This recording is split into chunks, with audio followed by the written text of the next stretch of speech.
Josh. Hi, Senator McGuire. Thank you for coming out to Sierraville and speaking with us.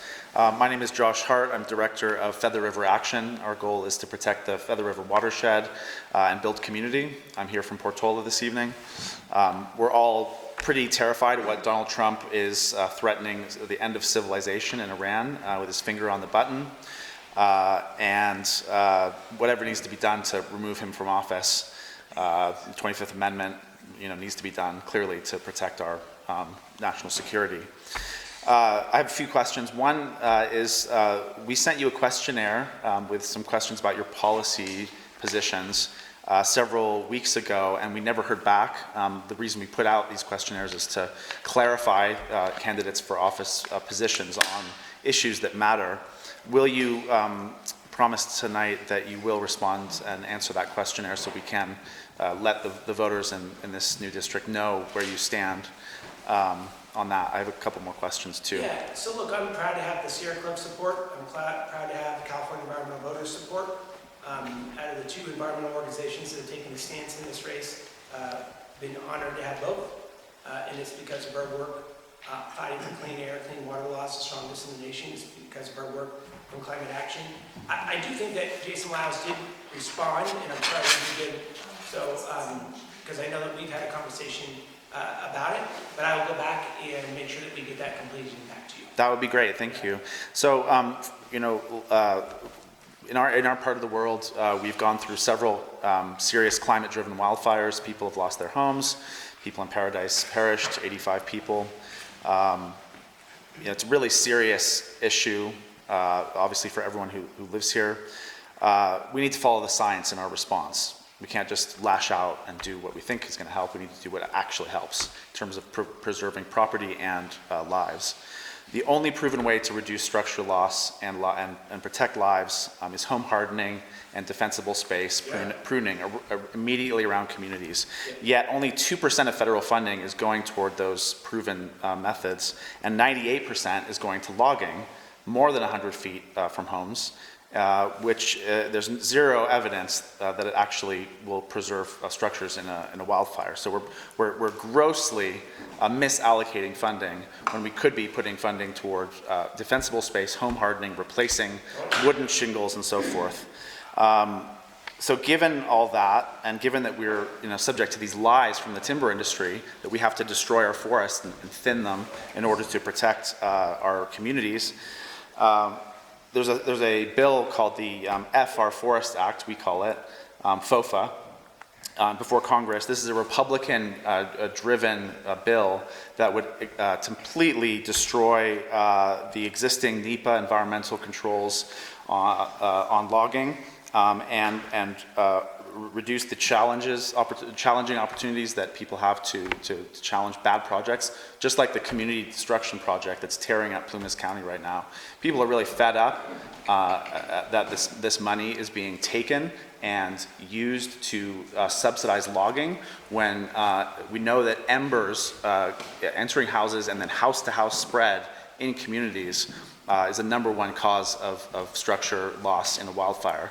So what would you tell the people of Portola and Quincy who are depending on that funding, many of them low income, many of them can't afford to harden their homes? Are we going to change that equation and take some of that money that we're going out and logging in remote areas far from communities and actually put it toward home hardening? What I would say, and do you support FOFA? So, I have to take a look at FOFA to be really candid. But here's what I would say to folks is, look at my track record. I put Proposition 4 on the ballot. I was the acting governor at the time.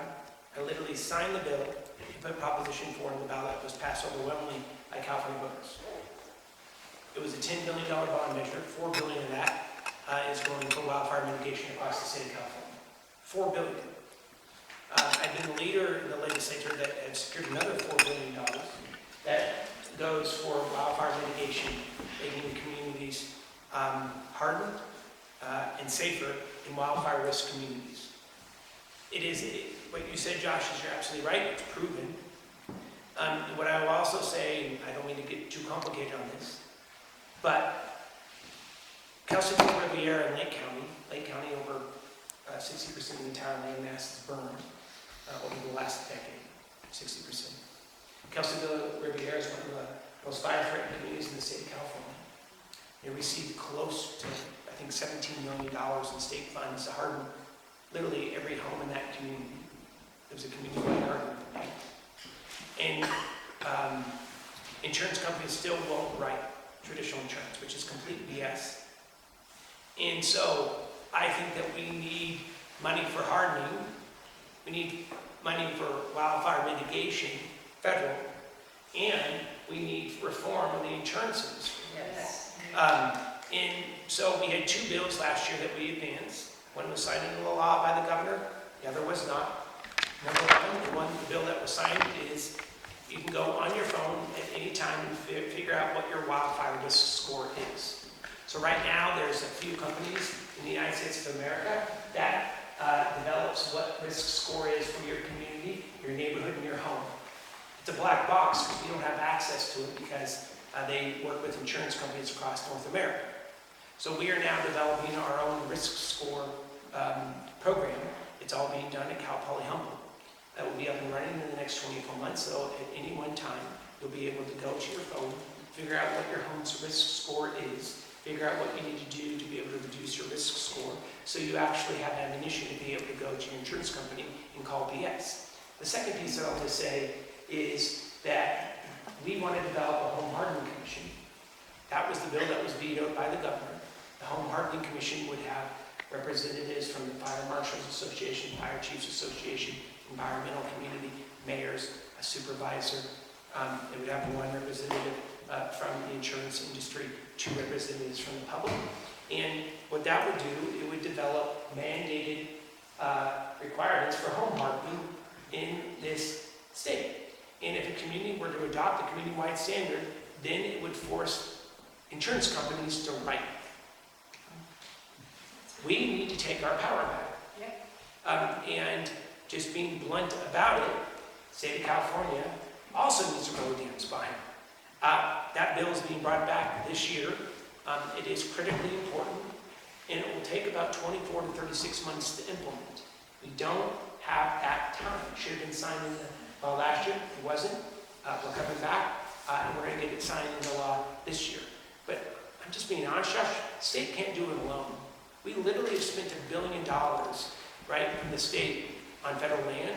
So, yeah, that's part of my belief in regards to U.S. I mean, right now, the Forest Service is spending $1/6 billion on the community destruction project, tearing up the forests. For that amount of money, you could harden every single home in Plumas County.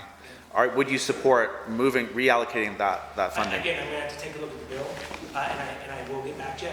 In fact, Mercedes, if you want to give Josh, Josh, why don't we set up a time? I'd love to set up a time to talk, if that's cool with you. Okay. And to have a further conversation. But I think we are on the same page. But in general, would you support reallocating funding from logging, there's zero evidence that it prevents structural loss, to home hardening, which has overwhelming evidence? Looking at my track record, I support home hardening. I'm the only Democrat that has led the way on this, and we have $8 billion in wildfire mitigation and home hardening bucks in total in the state, and obviously that would be something that I would support at the federal. Right now, it's 98% to 2%. How would you, just to clarify your position, because I mean, it sounds good, but would you support reallocating that funding? I understand where you want me to go. Yes or no? I'm telling you straight up right now, of course I'm going to support more wildfire mitigation and home hardening. That is what my answer is, sir. And I'm going to fight for it. So I'm going to move on, just being candid. So, of course I'm going to fight for it. That's what I've done as Senate leader. I've fought for it. Never before in the state's history have we had $8 billion in wildfire mitigation and home hardening. That is going to be a priority of mine at the federal level. I hear what you're asking me. Am I going to take from what's currently in that program and put it towards home hardening? Yes, of course that's going to be something that I'd support. If you want me to give you a specific number, I can't do that. And I don't want to bullshit you here tonight and give you a number, because I also want to do my research on that bill that you brought up. And I don't want to be disingenuous to you and just say something to you because you're sitting in front of me. I want to give it some time. I'm just being super honest. And we're going to have a phone call or a Zoom, or I'm happy to meet in person. you think too much is going toward logging, not enough for home I'm hardening? moving on, Josh. I told you where I'm at, and I promise you we're going to sit back there. Please, Jason. Thank you. First of all,